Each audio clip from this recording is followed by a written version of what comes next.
Et je me rappelle fort bien que, même avant que le président Xi Jinping ait pris ses fonctions, quels sont à votre avis les 2-3 plus grands problèmes que va affronter la Chine dans les 10 ans qui viennent?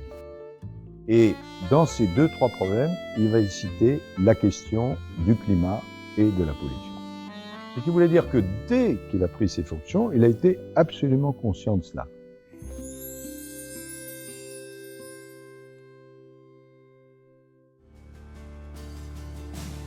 Afin de lutter contre le réchauffement climatique, la Conférence des Nations Unies sur les changements climatiques a tenu des réunions depuis plus de 20 ans. Les pays du monde entier se disputaient, mais ils ne sont jamais parvenus à un plan substantiel de réduction des émissions. La difficulté principale, c'était à la fois d'avoir un accord ambitieux et en même temps qu'il soit accepté par les 195 pays du monde. Car les règles étaient telles que si un pays, à la fin, avait levé le doigt pour dire « je suis en désaccord », même si ça avait été un tout petit pays, l'accord était par terre. 法国作家雨果说：“最大的决心会产生最高的智慧。”我相信，只要各方展现诚意、坚定信心、齐心协力，巴黎大会一定能够取得令人满意的成果。 Lors des négociations sur l'accord de Paris, la lutte a été très acharnée et les contradictions très vives. Il faut dire que le président Xi a toujours été à l'avant-garde et a fait le travail personnellement.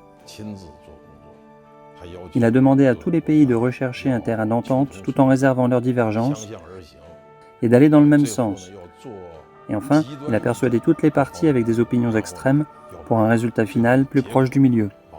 Durant son séjour de plus de 30 heures à Paris, Xi Jinping a eu des échanges de vues approfondis avec de nombreux hommes politiques étrangers.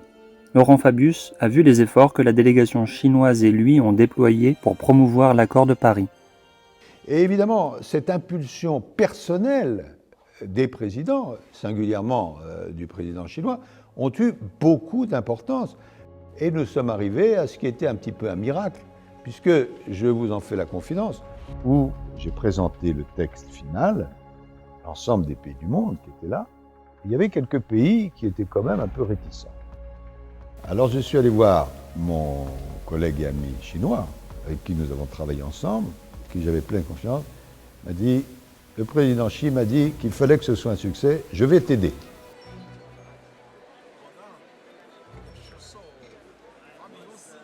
Et il a pris 1 heure, il est revenu 1 heure après et m'a dit, pour les pays dont tu m'as parlé, c'est d'accord. Je n'entends pas d'objection. L'accord de Paris pour le climat est accepté.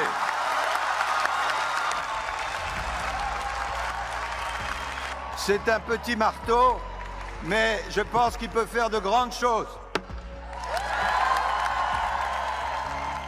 Et je me rappelle très bien qu'à cette époque, obtenir l'accord mondial qui a été obtenu sans l'appui extrêmement efficace de la Chine, et en particulier du président chinois.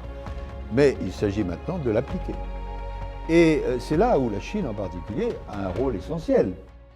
中国将提高国家自主贡献力度，采取更加有力的政策和措施。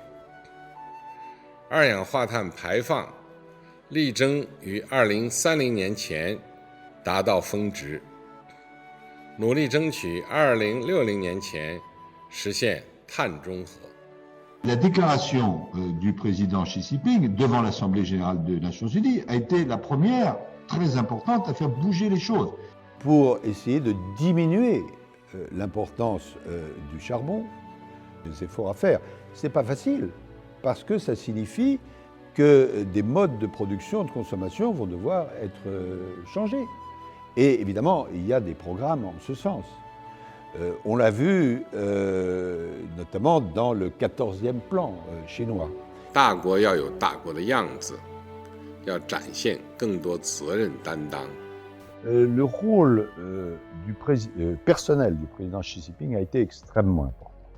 Et vous avez raison de citer l'expression leadership, parce que c'est ça qui frappe lorsqu'on le rencontre, c'est-à-dire à la fois l'attachement à son pays et la vision longue.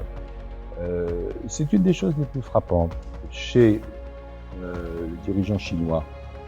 Souvent, on dit que les Occidentaux n'ont pas la même perception du temps.